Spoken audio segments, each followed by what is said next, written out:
কৃষি সবাই ক্ষেত্রে বিজ্ঞানের অবদান অসামান্য। আমরা আমার প্রতিপক্ষ বলেছে যে নৈতিকতা সমৃদ্ধি বা মানবিক মূল্যবোধ ঠিক, আমি সেটা অস্বীকার করি না, কিন্তু নৈতিকতা মানবিক মূল্যবোধ বিকশিত হয় বিজ্ঞান ও প্রযুক্তির ছায়ায়। ভেবে দেখুন, যদি বিজ্ঞান না থাকতো আমরা কি রোগমুক্ত হতে পারতাম? না, রোগমুক্ত হতে পারতাম না। আমরা কি দূরবর্তী মানুষের সঙ্গে সহজে যোগাযোগ করতে পারতাম? না, পারতাম না। আমরা কি কৃষি ও খাদ্য স্বয়ংসম্পূর্ণ হতে পারতাম? না, পারতাম না।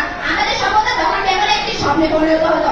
আজ আমরা বিদ্যুৎ, ইন্টারনেট, ভ্যাকসিন, বিভিন্ন ধরনের বিজ্ঞানের একসাথে জীবনকে সহজ ও উন্নত করতে পারছি। এটি কোনো কল্পনা নয়, এটি বাস্তব। প্রিয় বিচার মণ্ডলী, প্রতিপক্ষ বলেছেন যে সভ্যতার ভিত্তি নৈতিকতা ও সংস্কৃতি। আমরা বলছি নৈতিকতা ও সংস্কৃতি বিজ্ঞান ও প্রযুক্তি বিকশিত হয় বিজ্ঞান ও প্রযুক্তি ছাড়াই। প্রশ্নটা পরবর্তী বক্তার জন্য, আপনি কি সত্যি বলতে পারবেন বিজ্ঞান ছাড়া নৈতিকতা ও সংস্কৃতি একটা মানুষের এই চ্যালেঞ্জ মোকাবেলা করতে সাহায্য করবে?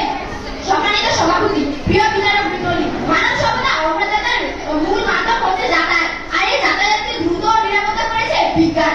একসময় মানুষ হেঁটে অতিক্রম করতো, লাগতো দিনের পর দিন। তারপরে আসলো নৌকা, গাড়ি, নৌকা, গরুর গাড়ি, এগুলো তো লাগতো দিনের পর দিন। কিন্তু বিজ্ঞান আবিষ্কার করলো চাকা, ইঞ্জিন, রেল, বিমান, জাহাজ, আর বলতে গেল পৃথিবীর প্রতি বলতে গেল মানব সভ্যতা। গ্রামীণ ও দরিদ্র জনগণ পাচ্ছে বিভিন্ন ধরনের শুভেচ্ছা, উন্নতির শুভেচ্ছা, যেমন সোলার প্যানেল, উন্নত চিকিৎসা, প্রযুক্তি ইত্যাদি। আজ রাস্তাঘাটে চলছে বৈদ্যুতিক গাড়ি, আকাশে উঠছে বিমান, মহাকাশে ঘুরছে স্যাটেলাইট। সবাই বিজ্ঞান ও প্রযুক্তির অবদান।